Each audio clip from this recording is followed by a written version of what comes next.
Meanwhile, Saul was still breathing out murderous threats against the Lord's disciples. He went to the high priest and asked him for letters to the synagogues in Damascus, so that if he found any there who belonged to the way, whether men or women, he might take them as prisoners to Jerusalem. As he neared Damascus on his journey, suddenly a light from heaven flashed around him. He fell to the ground and heard a voice say to him, "Saul, Saul, why do you persecute me?" "Who are you, Lord?" "I am Jesus, whom you are persecuting," he replied. "Now, get up and go into the city, and you will be told what you must do." The men traveling with Saul stood there speechless. They heard the sound but did not see anyone. Saul got up from the ground, but when he opened his eyes, he could see nothing. So they led him by the hand into Damascus. For 3 days he was blind and did not eat or drink anything. In Damascus there was a disciple named Ananias. The Lord called to him in a vision. "Ananias." "Yes, Lord," he answered. The Lord told him, "Go to the house of Judas on Straight Street and ask for a man from Tarsus named Saul, for he is praying. In a vision he has seen a man named Ananias come and place his hands on him to restore his sight." "Lord, I have heard many reports about this man and all the harm he has done to your people in Jerusalem. And he has come here with authority from the chief priest to arrest all who call on your name." But the Lord said to Ananias, "Go, this man is my chosen instrument to proclaim my name to the Gentiles and to their kings and to the people of Israel. I will show him how much he must suffer for my name." Then Ananias went to the house and entered it. Placing his hands on Saul, he said, "Brother Saul, the Lord Jesus, who appeared to you on the road as you were coming here, has sent me so that you may see again and be filled with the Holy Spirit." Immediately, something like scales fell from Saul's eyes, and he could see again. He got up and was baptized, and after taking some food, he regained his strength. Saul spent several days with the disciples in Damascus. At once he began to preach in the synagogues that Jesus is the Son of God. All those who heard him were astonished and asked, "Isn't he the man who raised havoc in Jerusalem among those who call on this name? And hasn't he come here to take them as prisoners to the chief priest?" Yet Saul grew more and more powerful and baffled the Jews living in Damascus by proving that Jesus is the Messiah. After many days had gone by, there was a conspiracy among the Jews to kill him. But Saul learned of their plan. Day and night they kept close watch on the city gates in order to kill him. But his followers took him by night and lowered him in a basket through an opening in the wall. When he came to Jerusalem, he tried to join the disciples, but they were all afraid of him, not believing that he really was a disciple. But Barnabas took him and brought him to the apostles. He told them how Saul on his journey had seen the Lord and that the Lord had spoken to him, and how in Damascus he had preached fearlessly in the name of Jesus. So Saul stayed with them and moved about freely in Jerusalem, speaking boldly in the name of the Lord. He talked and debated with the Hellenistic Jews, but they tried to kill him. When the believers learned of this, they took him down to Caesarea and sent him off to Tarsus. Then the church throughout Judea, Galilee, and Samaria enjoyed a time of peace and was strengthened. Living in the fear of the Lord and encouraged by the Holy Spirit, it increased in numbers. As Peter traveled about the country, he went to visit the Lord's people who lived in Lydda.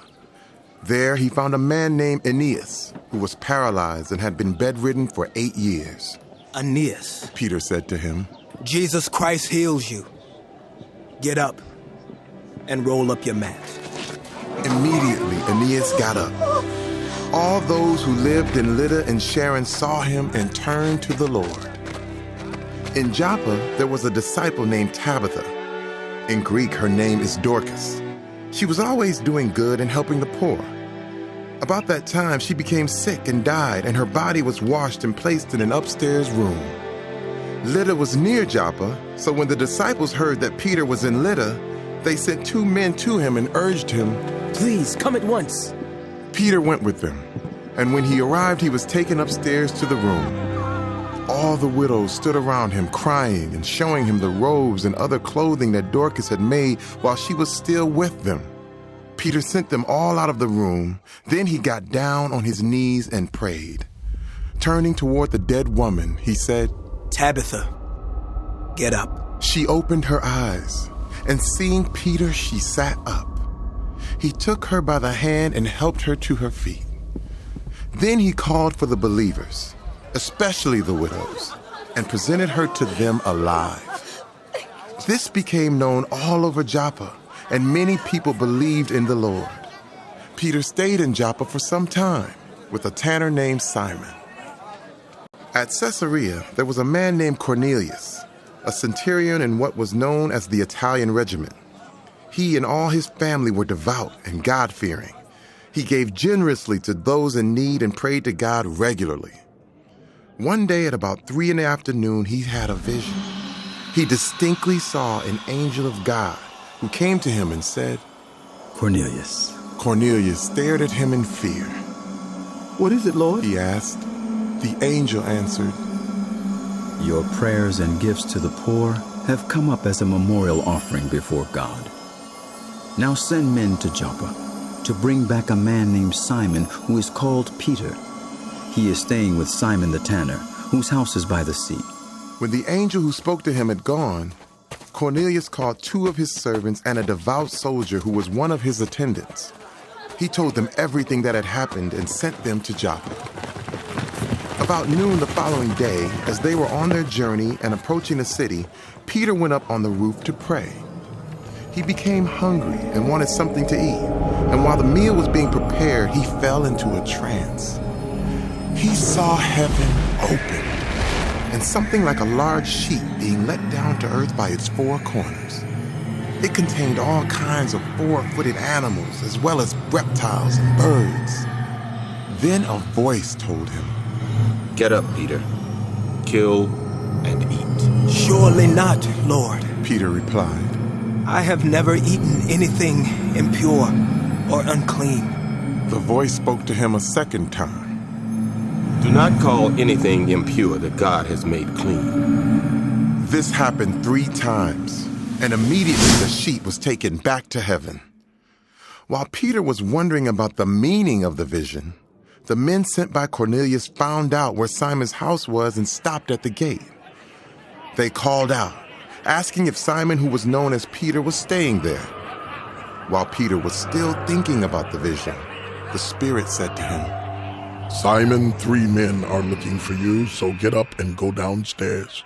Do not hesitate to go with them, for I have sent them. Peter went down and said to the men, I'm the one you're looking for. Why have you come? The men replied, We have come from Cornelius the centurion. He is a righteous and God-fearing man who is respected by all the Jewish people. A holy angel told him to ask you to come to his house so that he could hear what you have to say. Then Peter invited the men into the house to be his guests. The next day, Peter started out with them, and some of the believers from Joppa went along. The following day, he arrived in Caesarea. Cornelius was expecting them and had called together his relatives and close friends.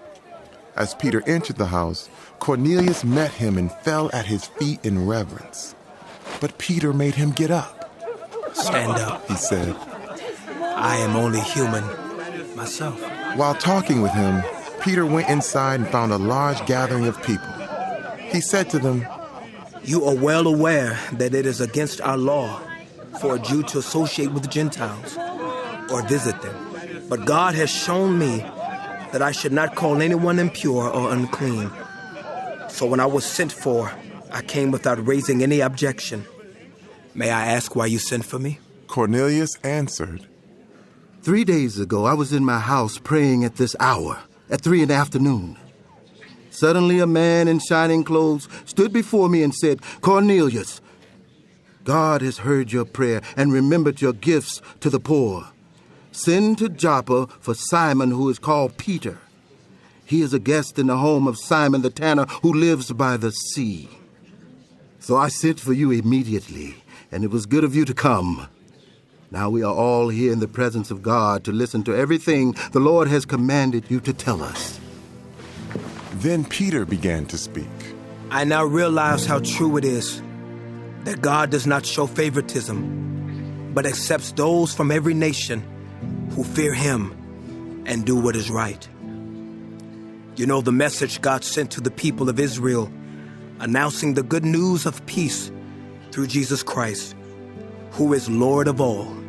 You know what has happened throughout the province of Judea, beginning in Galilee after the baptism that John preached, how God anointed Jesus of Nazareth with the Holy Spirit and power, and how he went around doing good and healing all who were under the power of the devil, because God was with him. We are witnesses of everything he did in the country of the Jews and in Jerusalem. They killed him by hanging him on a cross, but God raised him from the dead on the third day and caused him to be seen. He was not seen by all the people, but by witnesses whom God had already chosen, by us who ate and drank with him after he rose from the dead. He commanded us to preach to the people and to testify that he is the one whom God appointed as judge of the living and the dead.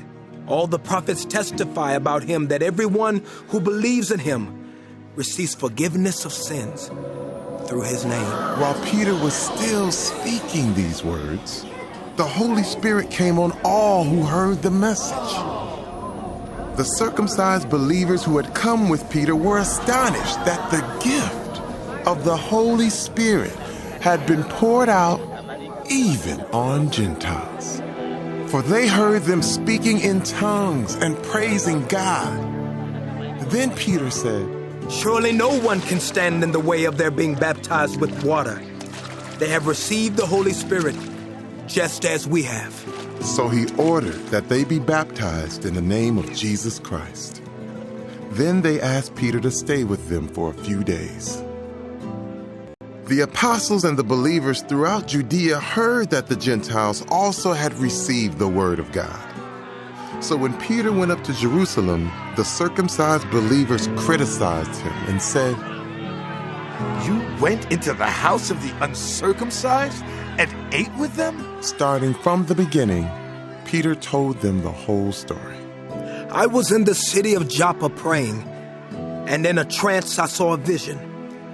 I saw something like a large sheet being let down from heaven by its four corners, and it came down to where I was. I looked into it and saw four-footed animals of the earth, wild beasts, reptiles, and birds. Then I heard a voice telling me, 'Get up, Peter, kill and eat.' I replied, 'Surely not, Lord. Nothing impure or unclean has ever entered my mouth.' The voice spoke from heaven a second time, 'Do not call anything impure that God has made clean.' This happened 3 times, and then it was all pulled up to heaven again.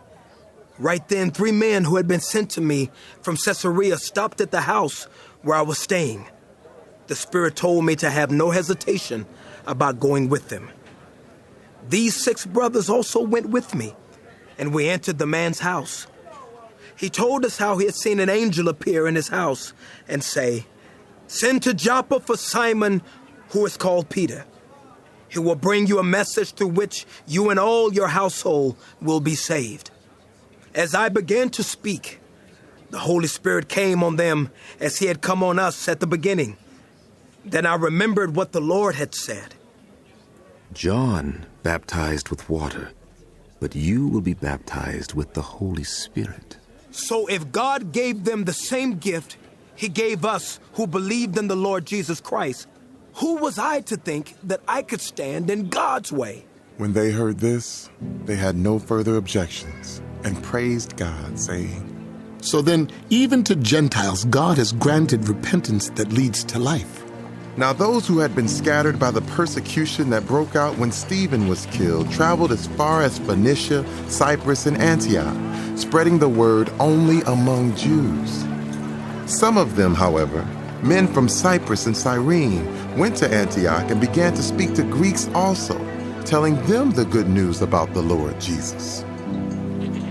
The Lord's hand was with them, and a great number of people believed and turned to the Lord.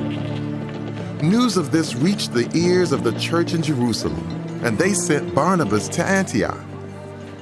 When he arrived and saw what the grace of God had done, he was glad and encouraged them all to remain true to the Lord with all their hearts. He was a good man, full of the Holy Spirit and faith, and a great number of people were brought to the Lord. Then Barnabas went to Tarsus to look for Saul, and when he found him, he brought him to Antioch. So for a whole year, Barnabas and Saul met with the church and taught great numbers of people. The disciples were called Christians first at Antioch. During this time, some prophets came down from Jerusalem to Antioch. One of them, named Agabus, stood up and through the Spirit predicted that a severe famine would spread over the entire Roman world. This happened during the reign of Claudius. The disciples, as each one was able, decided to provide help for the believers living in Judea. This they did, sending their gift to the elders by Barnabas and Saul.